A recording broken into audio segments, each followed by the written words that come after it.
easy ways to go green.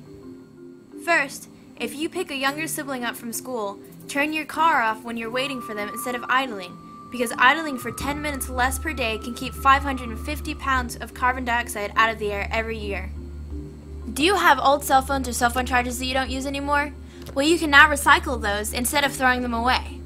If you're one of the people who like to bathe your pets yourself, make sure to use herbal shampoos that when left on pets for 5 to 8 minutes will kill fleas instead of other harmful shampoos that may end up harming your pet instead. If you have a computer in your home, make sure you turn it off at night. Another way is to buy Mrs. Mayer cleaning supplies.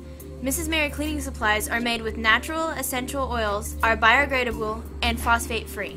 When you're brushing your teeth, make sure not to leave the water on while you're brushing. Make sure you always have a recycling bin in your home, that way you can recycle things instead of throwing them away.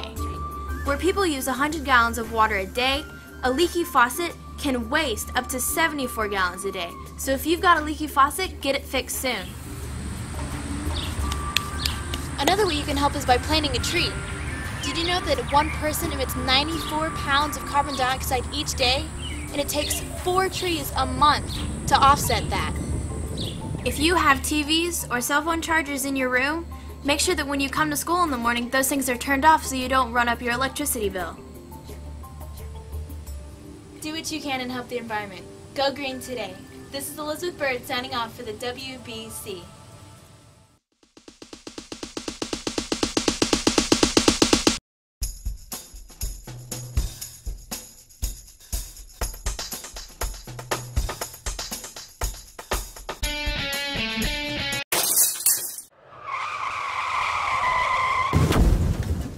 Gas is becoming really expensive, but how much did you pay for gas when you started driving? When I started driving, gas prices were about 25 cents a gallon. When I started driving, I only paid $2.20, and now it's $3.50. That's just ridiculous. Around $3.20 a gallon. I really don't remember how much it was.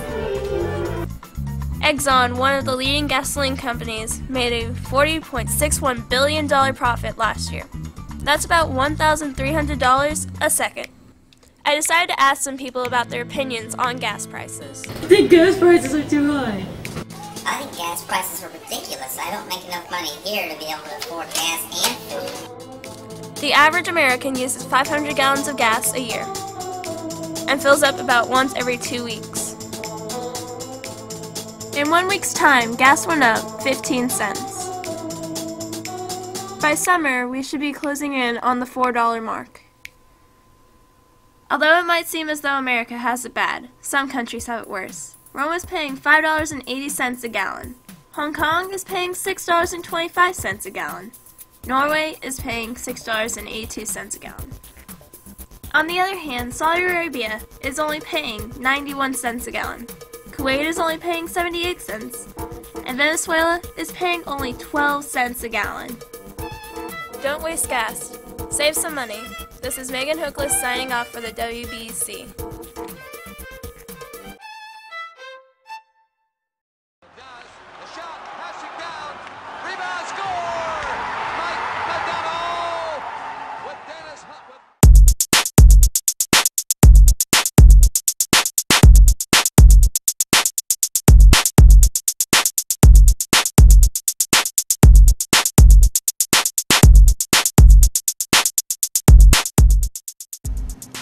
Ending their season with 45 wins, 30 losses, and 7 draws, the Stars secure their spot in the Stanley Cup playoffs. They have defeated the defending champions, the Anaheim Ducks, and the San Jose Sharks after a grueling 4-overtime Game 6 to face off against the Detroit Red Wings in the Western Conference Finals. How often do you watch the Stars? I watch the Stars every chance I could get. Usually every other night is when they play during the regular season. But so far during the playoffs, I've watched them every single game. Every chance I get. Sometimes I have to work late nights, so I'll have a friend record it for me. And then when I get home the following night, I'll stay up and watch that. Whenever they come on, I try and make sure to watch them. And unless I have to leave, then I record them at my house. What do you think about their performance against the Detroit Red Wings?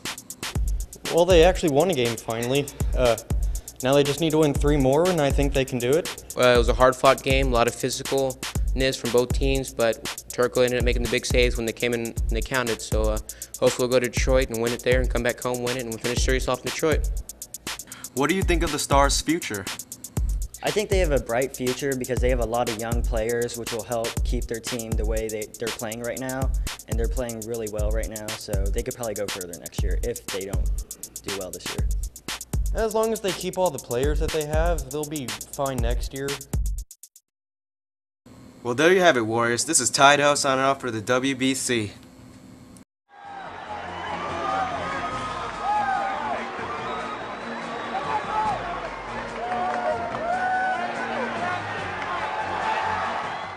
Alright Warriors, check this out.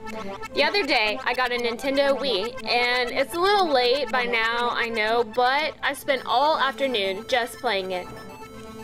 The day after, I got an old school Super Nintendo and spent that afternoon playing that game. And it got me thinking. Technology has really evolutionized if I can enjoy such different things.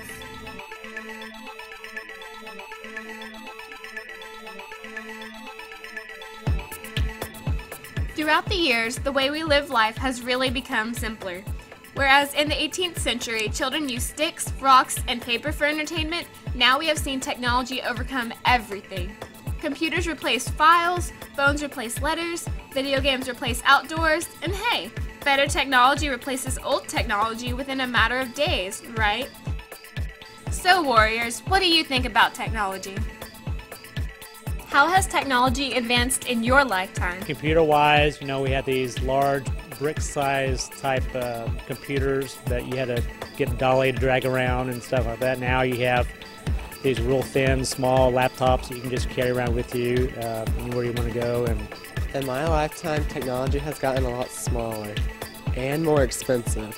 What advances are in store for the future? You know, there's always once a computer comes out, another one's already in the mix, you know, to supersede that one. So in the future, I think there'll be flying cars. I'm almost positive about that. What are your favorite pieces of technology? I like my iPod a lot. It's very hands-on and very compatible to take wherever I want to go, you know, especially on long band trips, you know, so I can ignore students. And I like computers because I have bad handwriting and typing is much easier. Whether you're a whiz or not, you gotta admit, we have really advanced. This is Taylor Prater signing off for the WBC.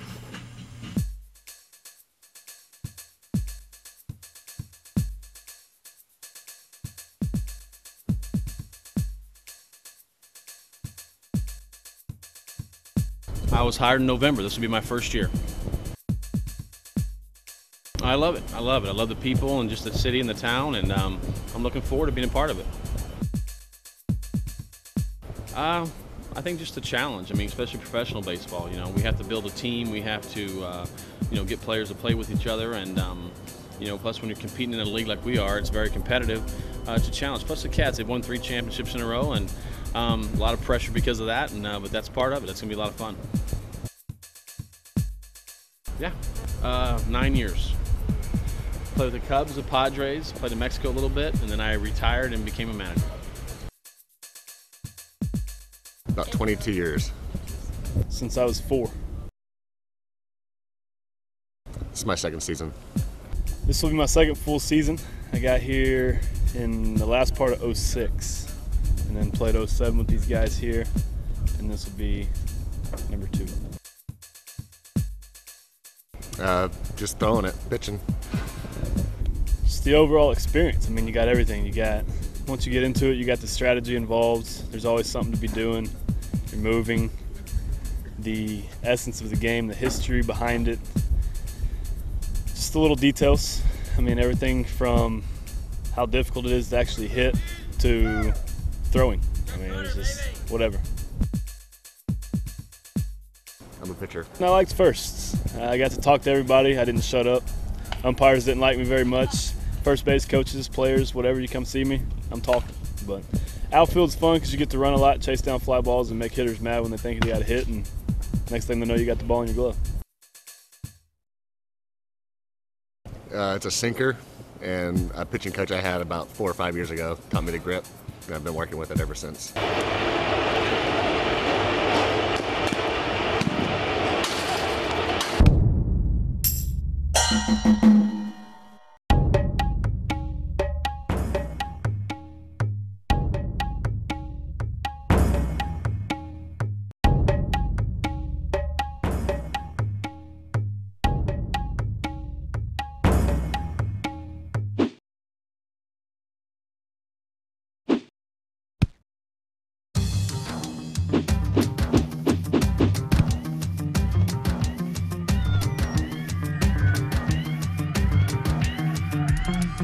Should have been an Airhog.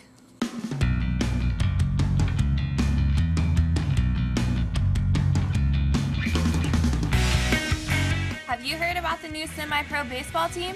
Players ages 23 to 33 from all over the country make up the Grand Prairie Airhogs. How long have you been playing baseball? This will be my 11th season. Oh, God, that's a good question. 4. 4, yeah, 4 or 5. Oh, you started 4, I started 3. Well, I said going on 22 years. How did you hear about the Airhogs? One of our coaches from Texas State, he called us and hooked it up. So. Got in contact with Pete, and he got some.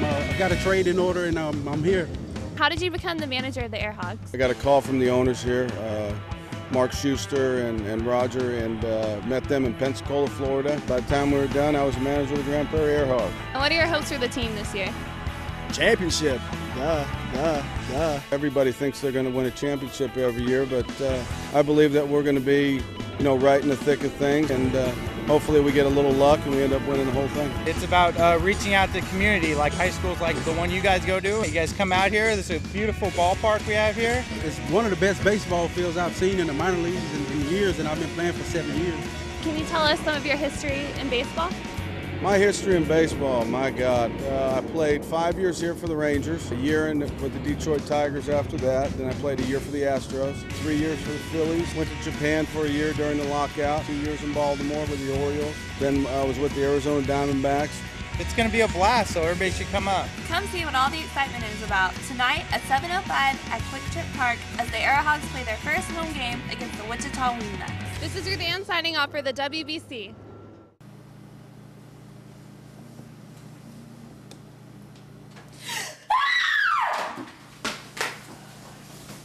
Hi, I'm John Warder. What's your phobia?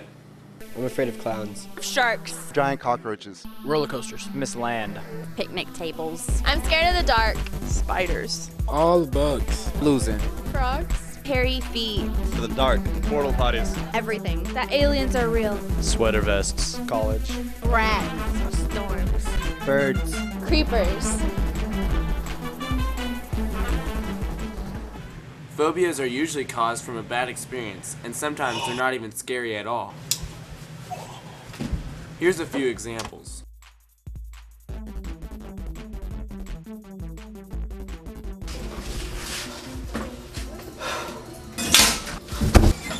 Got it, guys. What's up? 2, I guess. Sorry.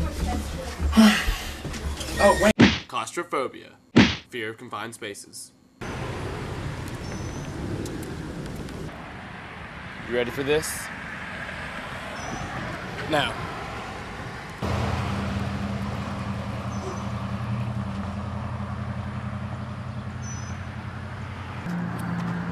Price, cross the street! Now! Acryophobia, fear of crossing the street. So John, did you catch that game last night?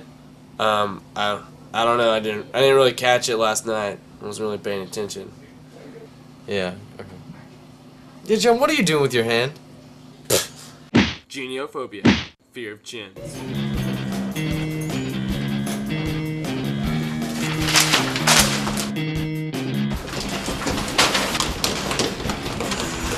Numerophobia, fear of numbers. There are many ways to get rid of your phobias. You can do hypnosis, talk to a friend, or, if you can be man enough, face your fears. Well, I hope this advice helped you with your phobias. This is John Warder signing off for the WBC.